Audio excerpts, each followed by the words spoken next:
Hello everyone, welcome to our YouTube channel NOS practice session का। आज हमारा 21वां session रहेगा जिसमें हम कुछ क्वेश्चंस को डिस्कस करने वाले हैं। इससे पहले हमारे 20 सेशन हो चुके हैं। यदि आपने वे नहीं देखे हैं तो प्लेलिस्ट बनी हुई है, वहां पर जाकर आप सारे सेशन देख सकते हैं। सभी के पीडीएफ टेलीग्राम पर शेयर कर दिए हैं, आप वहां से क्वेश्चन प्रैक्टिस भी कर सकते हैं। इसके साथ साथ एनआईओएस समरी हम पहले ही कंप्लीट कर चुके हैं। अगर आपने एनआईओएस समरी नहीं देखी है, प्लेलिस्ट बना हुआ है, जाइए देखिए। अगर आप उसके साथ इन क्वेश्चंस को करते हैं तो आपको और अच्छे तरीके से क्वेश्चन समझ में आएंगे और आपकी एक बेटर अंडरस्टैंडिंग बन पाएगी। मूव करते हैं क्वेश्चन नंबर 11 की तरफ। और आज का फर्स्ट क्वेश्चन, शिक्षण से अधिगम पर बल देने वाला परिवर्तन हो सकता है। A change emphasizing learning from teaching can be. रटने को प्रोत्साहित करके रटने को प्रोत्साहित करने से तो भाई अधिगम पर तो बल मिलेगा नहीं। ऑन एनकरेजिंग रोट लर्निंग, ये तो गलत हो गया। अग्र शिक्षण को तकनीक अपनाकर, bye adopting technology for forwarding learning. Forwarding learning से कुछ हद तक हो सकता है, कुछ हद तक नहीं भी हो सकता है। परीक्षा परिणामों पर केंद्रित होकर तो बिल्कुल भी नहीं हो सकता। बाल केंद्रित शिक्षा पद्धति अपनाकर, bye adopting child centred education system. अगर आप चाइल्ड सेंटर्ड एजुकेशन सिस्टम को अपना लेते हो तो इससे आपका अधिगम बहुत बेहतर तरीके से होगा। तो फिर right answer option number D होगा। नेक्स्ट है क्वेश्चन नंबर 12, निम्न कक्षाओं में शिक्षण की खेल पद्धति आधारित है। The game method of teaching in the primary classroom is method based. शारीरिक शिक्षा कार्यक्रम सिद्धांत पर, on the principle of physical education program. शिक्षण पद्धति के सिद्धांतों पर, the principle of teaching method. विकास एवं वृद्धि के मनोवैज्ञानिक सिद्धांतों पर, the psychological principle of growth and development. शिक्षा के समाजशास्त्रीय सिद्धांत पर, the sociological theory of teaching.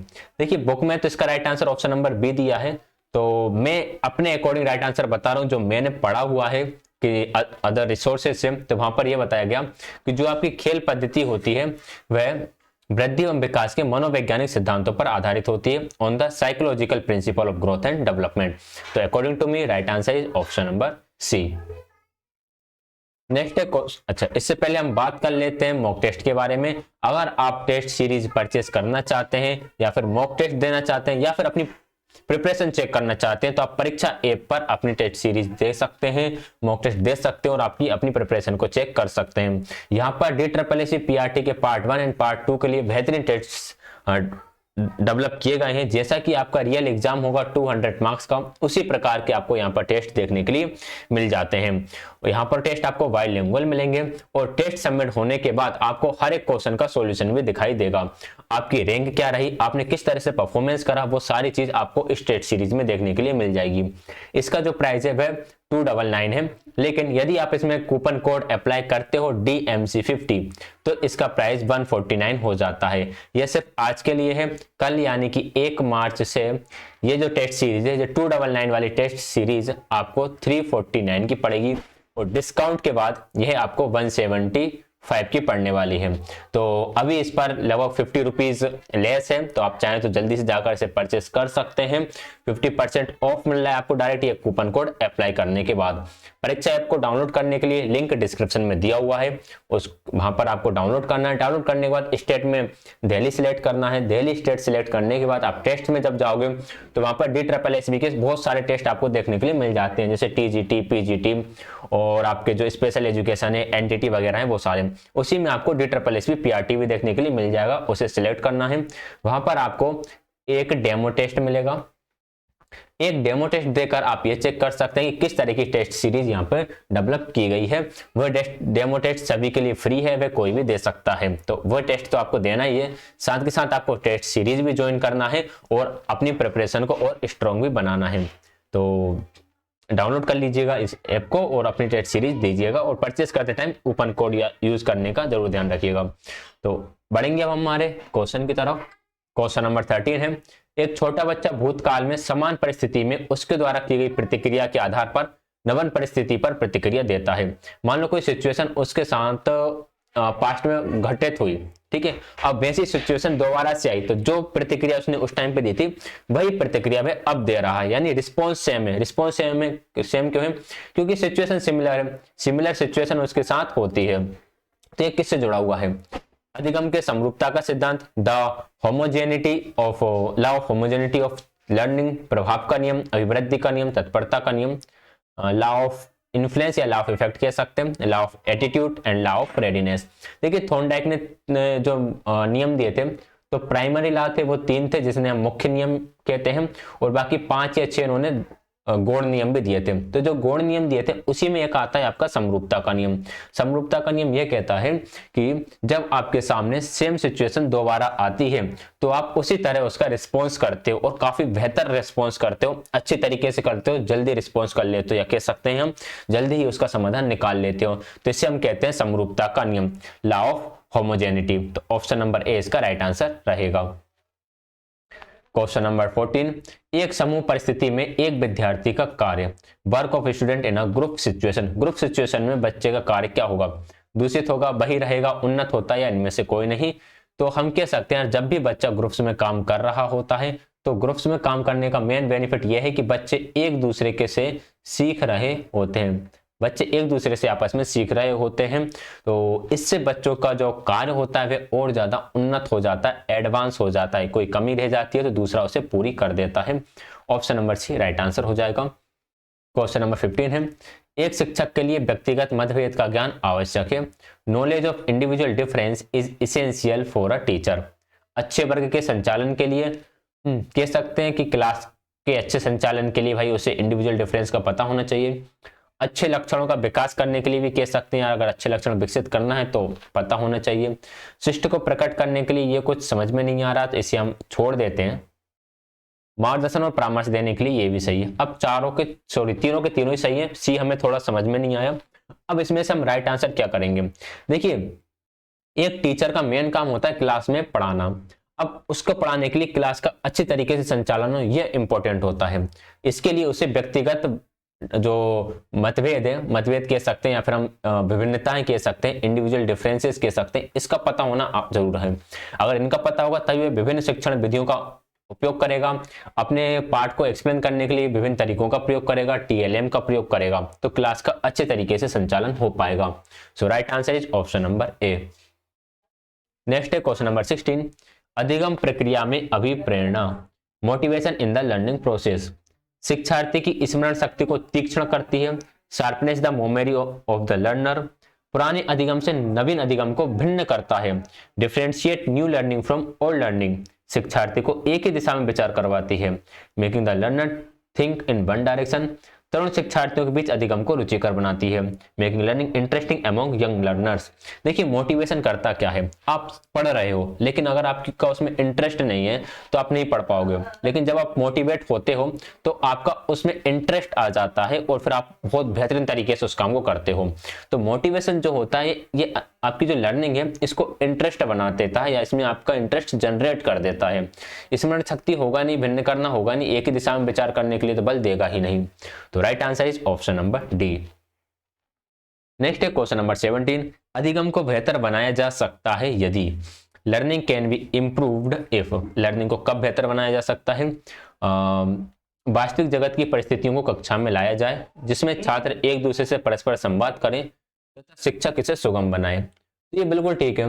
Real world situation are brought into the classroom in which students interact with each other and the teacher facilitated. तो first option तो बिल्कुल सही होने वाला है, बी है।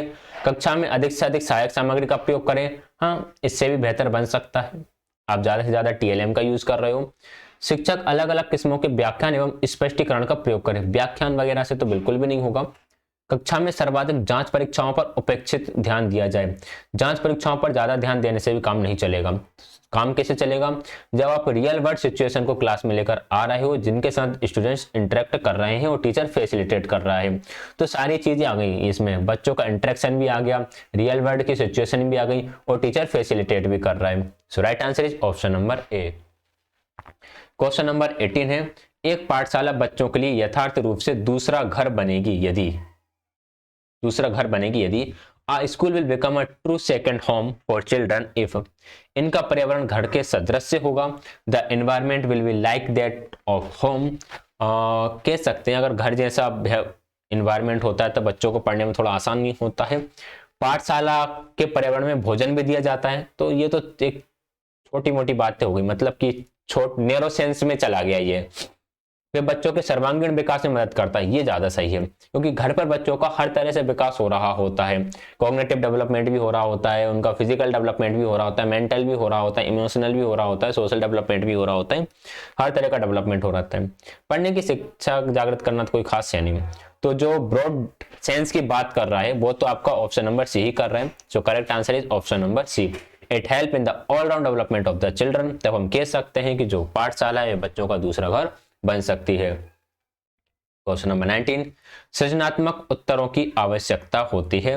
Requires creative answers. Creative answers की आवश्यकता क्या होती है, मतलब किस तरह के होना चाहिए।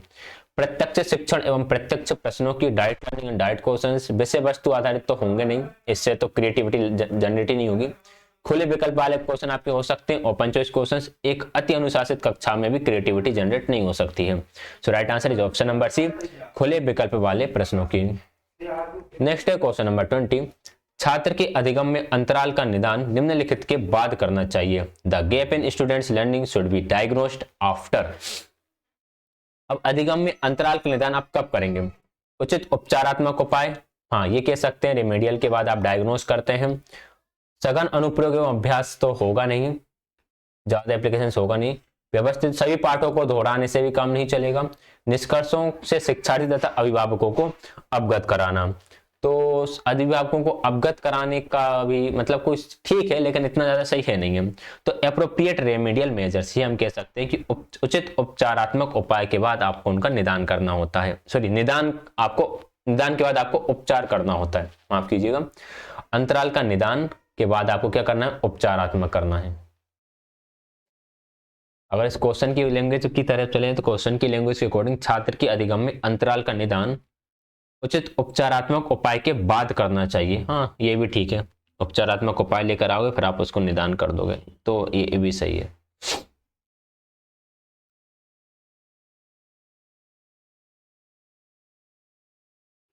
क्वेश्चन नंबर 21 है, शिक्षार्थी के स्व विनियमन का तात्पर्य है सेल्फ रेगुलेशन का मतलब क्या। सेल्फ रेगुलेशन मतलब बच्चा खुद काम कर सके या खुद को देख सके। अपना अधिगम एवं स्वयं मॉनिटर करने की उसकी योग्यता, his ability to self monitor his own learning, बिल्कुल ठीक है, ये सेल्फ रेगुलेशन के अंदर आ जाएगा। छात्र द्वारा तो विनिमय बनाना, छात्र द्वारा किए गए नियम विनिमय, ये होगा नहीं। बाकी ये तीनों नहीं है, ये तीनों ही गलत है। स्वानुशासन एवं नियंत्रण, ये आपका सेल्फ कंट्रोलिंग में आ जाता है, तो ये तीनों तो वैसे ही गलत है। फर्स्ट ही सही है, his ability to self monitor his own learning. So right answer is option number A. Question number 22 है, निम्नलिखित में से क्या समझने हेतु शिक्षण को नहीं दर्शाता है। Which of the following does not represent teaching to understand. छात्र का किसी घटना अथवा संकल्पना को अपने स्वयं के शब्दों में वर्णन करने के लिए छात्र को कहना। इससे तो कहेंगे यार समझना है, क्योंकि बच्चा आप कह रहे हो बच्चे से कि डिस्क्राइब करो एक इवेंट को, कॉन्सेप्ट को खुद के वर्ड्स में, इससे तो अंडरस्टैंडिंग आएगी। किसी नियम के कार्य का चित्रण करने के लिए उदाहरण देने हेतु छात्र को पढ़ाना। Teaching a student to give an example of illustrate to the function of a rule, ये भी कह सकते हैं कि नियम के कार्य का चित्रण करने के लिए उदाहरण देना, तो बच्चे की इसमें समझ लगेगी। समानता और असमानता देखकर छात्रों की समरूपता तैयार करने हेतु सहायता करना, ये भी ठीक है। Helping student to draw analogies by seeing similarity and differences, अलग तथ्यों तथा प्रतिक्रियाओं का स्मरण करने में छात्रों को सक्षम बनाना। एनेबलिंग स्टूडेंट टू रिमेंबर करना, रिकॉल करना, रोट लर्निंग, ये सारी चीजें समझने को नहीं बढ़ाती हैं, ये ज्ञान को बढ़ा सकती हैं। तो right answer option number D होगा। अंडरस्टैंडिंग को नहीं बढ़ाएगी, ये आपके नॉलेज को बढ़ाएगी। ठीक। क्वेश्चन नंबर 23, एक शिक्षिका अपने शिक्षण से श्रव्य दृश्य सामग्री तथा सारी गतिविधियों का उपयोग करती है क्योंकि उसने a teacher use audio visual materials and physical activities from a teaching because they प्रभावपूर्ण आकलन सुगम होता है। कह सकते हैं कि इफेक्टिव असेसमेंट ठीक हो जाता है, आकलन पर तो ध्यान नहीं दिया जाता, लेकिन हो सकता है। देखो हम क्वेश्चन को डायरेक्ट नहीं कह सकते कि आकलन सुगम हो ही नहीं सकता, हो सकता है किसी क्वेश्चन में इस तरह के ऑप्शन जनरेट हो कि वहां पर ये राइट आंसर हो जाए, तो हम कहेंगे कि प्रभावपूर्ण आकलन सुगम हो सकता है। शिक्षार्थियों को ब्राम मिलता है, ब्राम के लिए तो आप रेस्ट देते हो। अधिगम को बढ़ाने के लिए अधिकतम इंद्रियों का उपयोग होता है, ये बिल्कुल सही है। Maximum senses are used in enhance learning, teacher को रिलीफ मिलता है, ये गलत है। तो right answer option number C हुआ, क्योंकि ज़्यादा से ज़्यादा सेंसेस इन्वॉल्व होती हैं जब हम ऑडियो विजुअल मटेरियल्स का यूज़ कर रहे होते हैं, फिजिकल एक्टिविटीज़ का यूज़ कर रहे होते हैं। So right answer is option number C. Question number 24, कोई शिक्षिका अपने शिक्षार्थियों को समूह चर्चा, समूह प्रयोजना कार्यों आदि जैसी अनेक समूह गतिविधियों में व्यस्त रखता है। इसमें अधिगम आयाम को मुख्यता दी गई। A teacher engages learners in many group activities like group discussion, group purpose task, etc. The learning dimensions has been given mainly in this. तो किसके बारे में बात की गई यहाँ पर? मनोरंजन के माध्यम से शिक्षण अधिगम। मनोरंजन तो यहाँ पे हो नहीं रहा है क्योंकि कुछ गेम्स तो खिला नहीं रहा है, ग्रुप डिस्कशन चल रहा है। भाषा निर्देश अधिगम हो सकता है। प्रतिस्पर्धा पर तो हम ध्यान देते नहीं, कंपटीशन को तो कम करने की बात करते हैं। सामाजिक गतिविधि के रूप में अधिगम ज्यादा सही है, क्योंकि ग्रुप डिस्कशन से मेन जो बेनिफिट होता है वो होता है सामाजिक अधिगम का। तो फिर इसका राइट आंसर हो जाएगा ऑप्शन नंबर डी।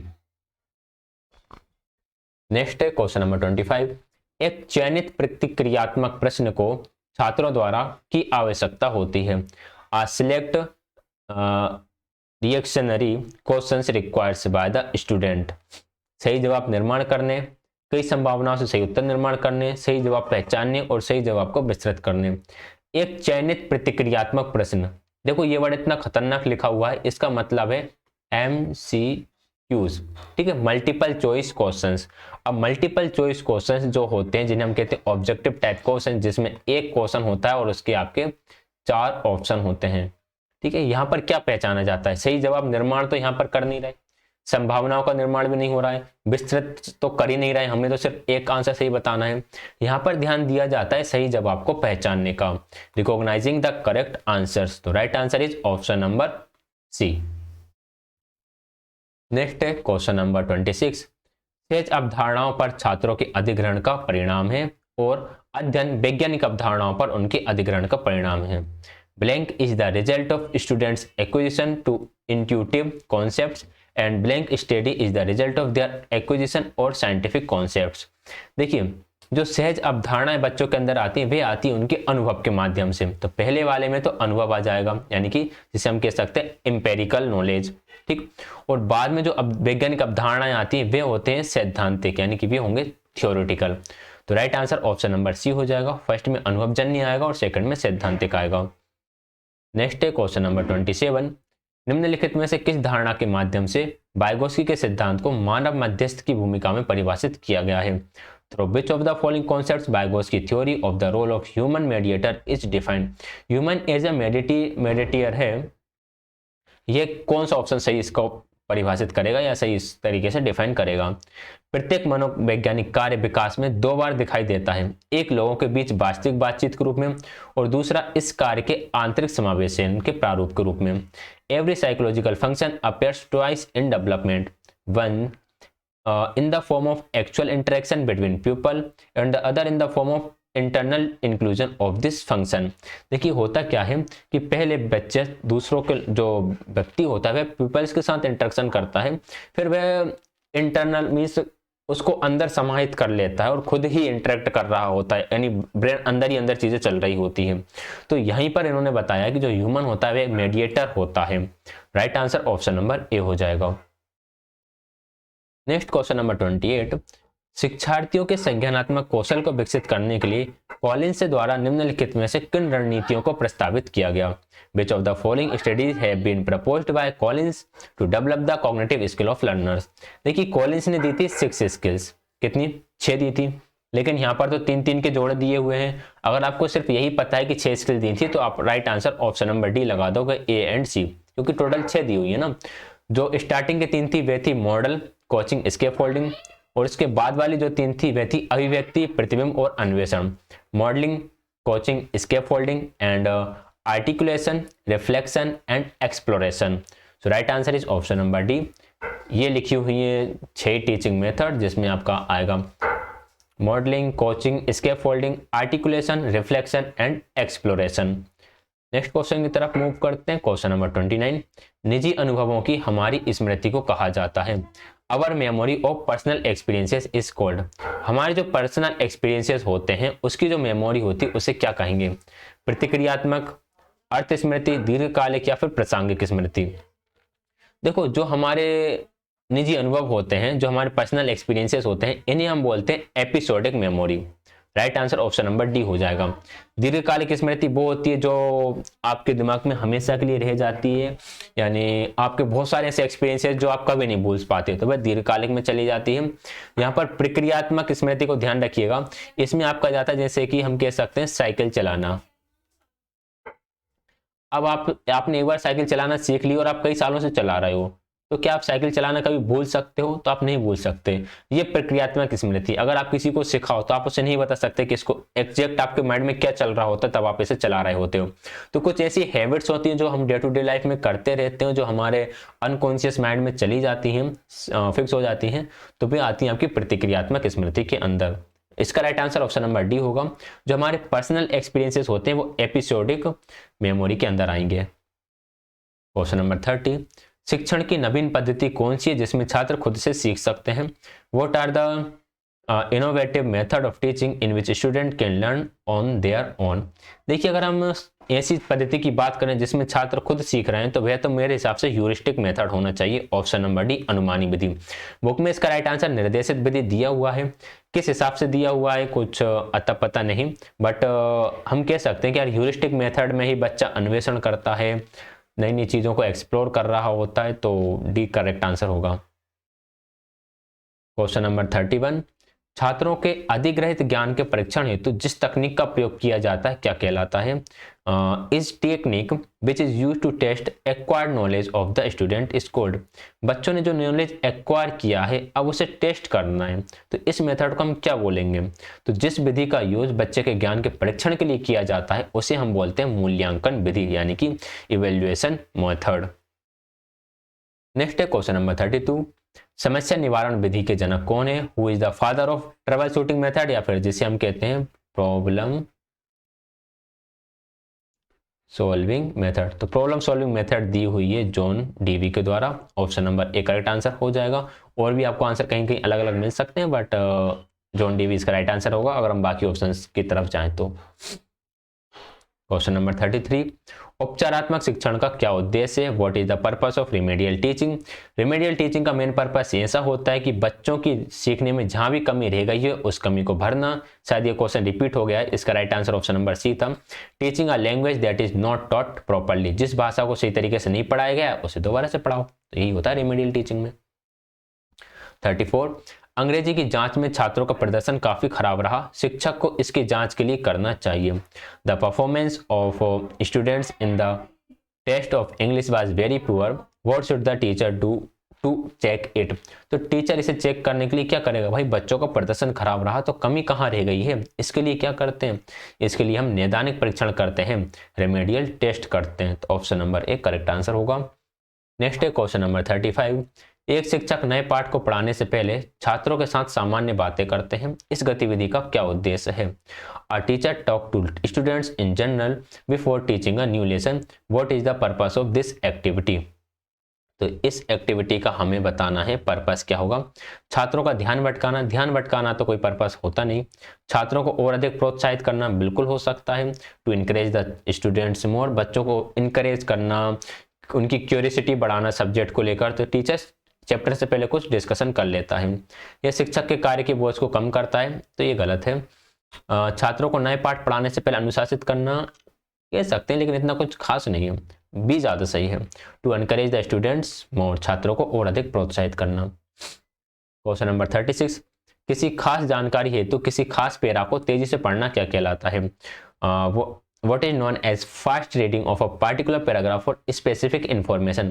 जब भी ऐसी चीज आ जाए ना, यहाँ पर खास जानकारी के लिए पढ़ रहे हो आप, स्पेसिफिक इंफॉर्मेशन के लिए पढ़ रहे हो, स्पेसिफिक वर्ड के मीनिंग के लिए पढ़ रहे हो, तो वह हमेशा आपका स्कैनिंग के अंदर ही जाएगा। Right answer option number B होगा। स्कैनिंग के अंदर तब आएगा जब आपको इन्फॉर्मेशन से कोई मतलब नहीं, आप बस ऐसे ही मजे के लिए पढ़ लेते हो या ऊपर ऊपर पढ़ लेते हो। तो राइट आंसर इसका ऑप्शन नंबर बी रहेगा। क्वेश्चन नंबर 37, निम्न में से कौन पढ़ाई की तकनीक नहीं है? Which of the following is not a teaching technique? Notes banana teaching technique है, इंसाइक्लोपीडिया से जानकारी प्राप्त करना भी टीचिंग टेक्निक हो जाएगा आपका।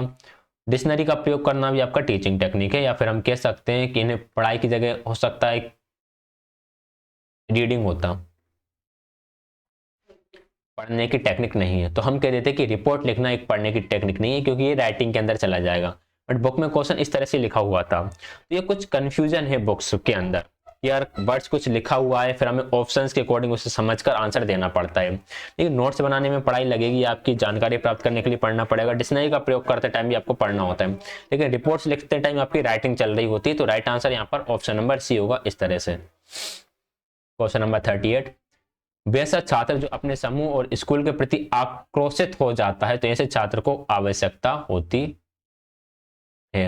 A student who become angry toward his group and school, then such student need। देखिए, जो बच्चे आक्रोशित हो जाते हैं, मतलब कि ये अपनी भावनाओं पर कंट्रोल नहीं कर पाते, ठीक है।